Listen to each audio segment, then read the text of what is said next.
Good morning mga ka-auto! Kamusta kayo? Kamusta ang gising nyo? Magjo-duty kami ngayon sa showroom. Commute lang ako, hindi ako nagdala ng sasakyan. Saturday naman, so walang traffic. So okay lang mag-commute. Nakasakay ako sa FX kanina. Oh, speaking of FX, itong sinasakyan ko na to, yan, nahuhulaan nyo na ba? Kung hindi pa, eto na, i-video natin. Pero, nakasubscribe na ba kayo? Kung hindi pa, pakisubscribe naman po ang channel namin. Bibigyan ko kayo ng 5 seconds para mag-subscribe. Eto na ang 5 seconds nyo. 1, 2, 3, 4, 5. Pakisubscribe naman po ang channel namin. At i-review natin tong sinasakyan ko after ng intro na to.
So eto na ang Toyota Hilux FX.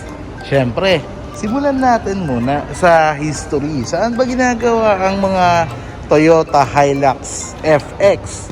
Ginagawa siya sa Thailand. Ginagawa yun sa Thailand, yun nga. Siyempre, simulan din natin sa gulong. Ang size ng gulong niya, 205/70 R15. Yun yung size ng gulong niya.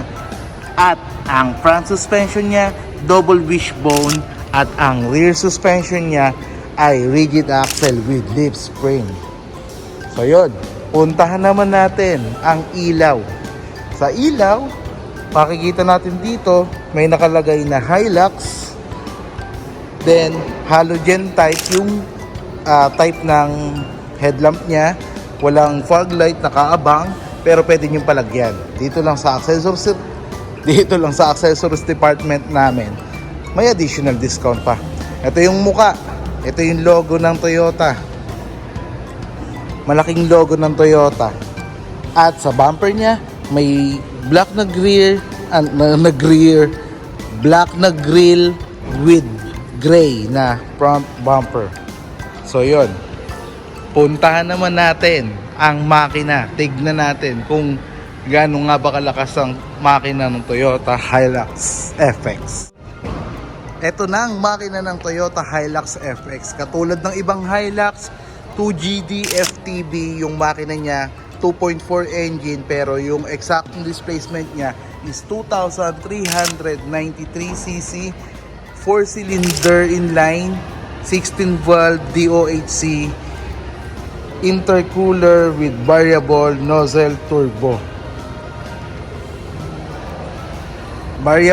So yun yung specs ng makina niya. Sobrang lakas nito kasi meron na siyang maximum output na 150 PS at 3,400 RPM. Meron na rin siyang 343 Newton meter at 1,400 RPM. Direct injection na siya. Kasi yun nga, lahat naman ng Hilux natin is diesel na. So yun, ito yung coolant niya.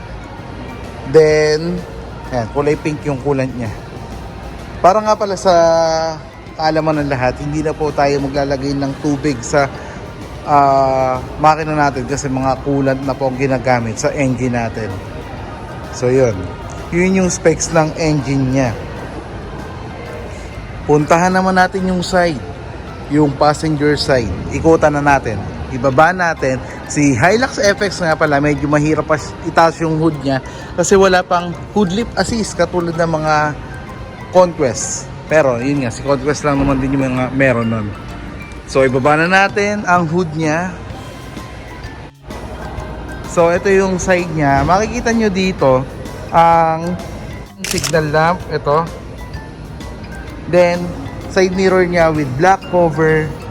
Then sa door handle niya meron din tayong susian dito. Yan. Meron din tayong badge na Hilux. Tara, pasukin natin ang passenger side ng Toyota Hilux FX. Pagpasok mo pa lang, makikita natin dito ang manual window. Ito yon. Then merong leather-like na armrest para sa passenger. Meron ding speaker at meron ding bottle holder. Pasukin naman natin ang loob ng Toyota Hilux FX. So dito na ako sa loob, sa passenger side. Sobrang luwag oh. Yung room height niya ito, komportable ako. Nakasandal ako with headrest. Then medyo maluwag na yung room height niya. Then yung legroom niya ito, ganito kalaki. Meron din tayong 3 airbags dito kay Toyota Hilux FX. Kahit na Hilux FX siya, meron pa rin siyang 3 airbags. Pakita ko sa inyo. Meron tayong airbags dito. Meron tayong airbag sa driver at meron din tayong airbag sa knee. Meron din tayong glove box dito. Yan, lagayan ng dokumento. Kapag ilalagay niyo yung mga dokumento dito lang. Then meron din tayong storage dito. Yan, dokumento din. So, puntahan naman natin ang rear passenger sa likod. Tingnan natin yung mga amenities niya. Pag-usapan natin yung amenities niya doon sa rear. Okay? Paki-follow din po yung bagong page namin, yung Team Angeles.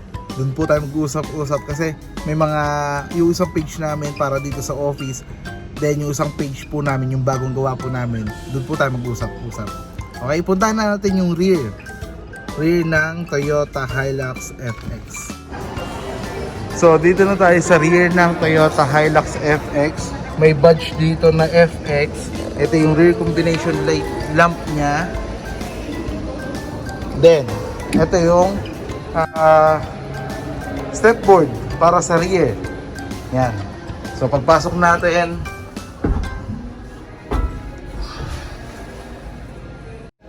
so, dito na ako sa Hilux FX. Ang seating capacity nito ay 12. Yan. 3 dito, 3 sa inuupuan ko, 3 dito, at 3 dito. Maluwag to. Pang pasahero, pang business, pang company. So sobrang luwag ng Toyota Hilux FX. Meron na rin tayong aircon dito. Meron din tayong aircon dito. At meron tayong aircon dito.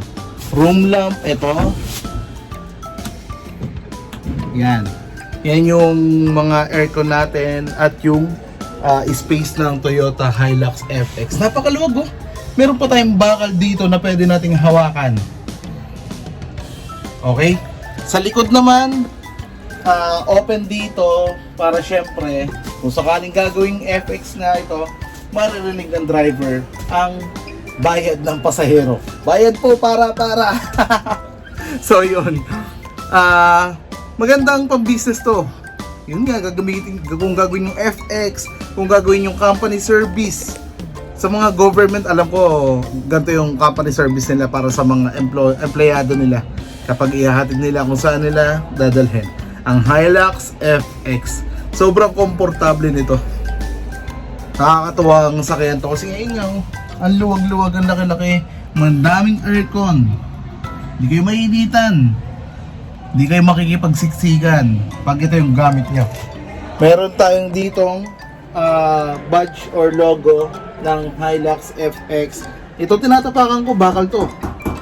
Yan, bakal to. So, yun. Kung kukuha kayo ng ganito, napakaganda, napakatibay. Kasi noon si Ops, yung isang brand yung merong ganito. Alam nyo na kung sino. Nagsisimula sa M. Then yung tawag sa sasakyan niya na ganito ay nagsisimula sa L. So alam nyo na, hindi ko nababanggitin.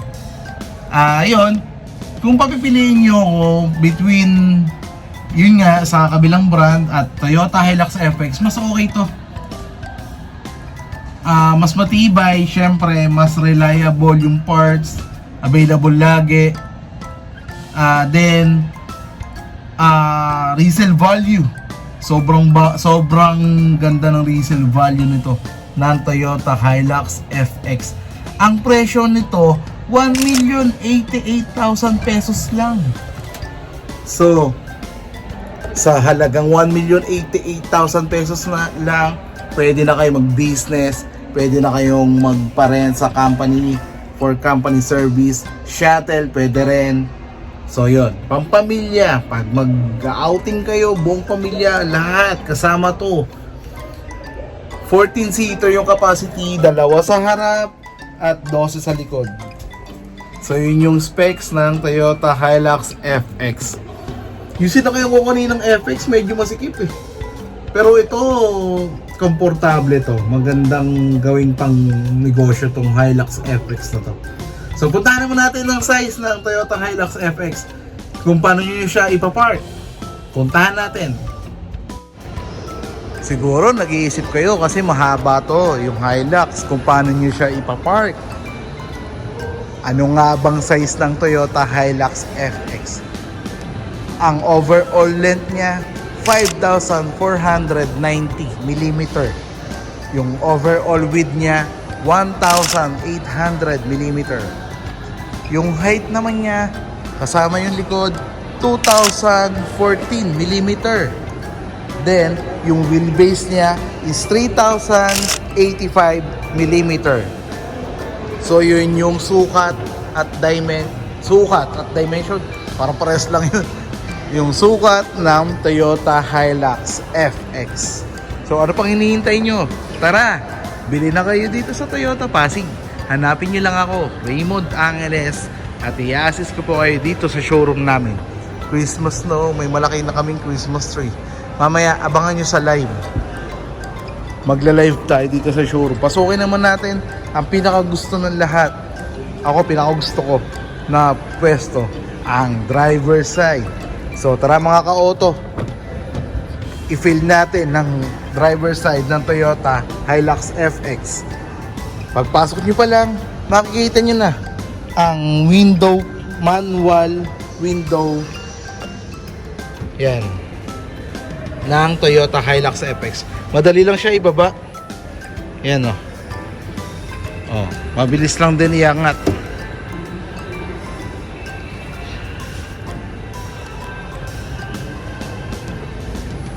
Okay. Meron tayong speakers dito at meron bottle holder dito. Tignan naman natin ang steering wheel niya, steering column niya. So, andito na ako sa driver's side ng Toyota Hilux FX. Huwag niyo na pansinin ang bangs ko, medyo mahaba na ulit. Ang bilis mahaba ng buko. Parang kakapagupit ko lang sa Miko's Barbershop. Shoutout nga pala sa Miko's Barbershop. Hintayin niyo ako ulit, magpapagupit ulit ako. Parang 2 weeks pa lang, mahaba na buko. Okay, balik tayo sa steering column ng Hilux FX. Ang Hilux FX natin ay natitilt up and down. So yun, up, down. Puntahan naman natin yung mismong steering wheel niya. Steering column pala niya. So ito yung steering column ng steering column ng Toyota Hilux FX. Plain na plain dito, wala kayong makikitang button dito. Yan. May logo na Toyota dito. Then ito yung sa ilaw, headlamp, yan. Kung gusto niyo yung maglagay ng fog light, maglalagay tayo ng switch dito para sa abang. Okay? Punta naman tayo sa pag-aayos ng oras. Dito natin naayusin yung oras, minutes, then ito yung hazard niya sa triangle na yan. Then 2 din radio po si Toyota Hilux FX with AM, FM, USB. Ito yung aircon niya, manual type. Meron tayong 12 volts charger dito. Rotary type yung susian niya. Yan. Ito yung gear niya with regular handbrake. Ito. Wala tayong armrest. Then, meron tayong room lamp dito. Visor po dito. At visor dito. Nakalimutan ko sabihin kanina, meron tayong grip assist para sa passenger. Pero sa driver, wala. Kung gusto nyo palagyan, meron naman dito sa accessories department namin. I-order lang natin sa planta. Siyempre, may discount pa rin kayo. So mga ka-auto, napag-usapan na natin ang interior niya, ang size niya, then ang rear niya, rear amenities niya. Yon, kung may tanong kayo, pag-usapan natin, comment nyo lang below. Kung di mo na ako makapag-reply, pasensyahan nyo na po. Pagpasensyahan nyo na. Pero pag nakita ko yung comments nyo, pipilitin ko po makapag-reply. Magre-reply at magre-reply po ako. Kahit anong araw ko, nadali mo na ako mga 2 araw, 3 araw, magko-comment pa rin naman po ako. Pagpasensyahan nyo na. So, yun nga po.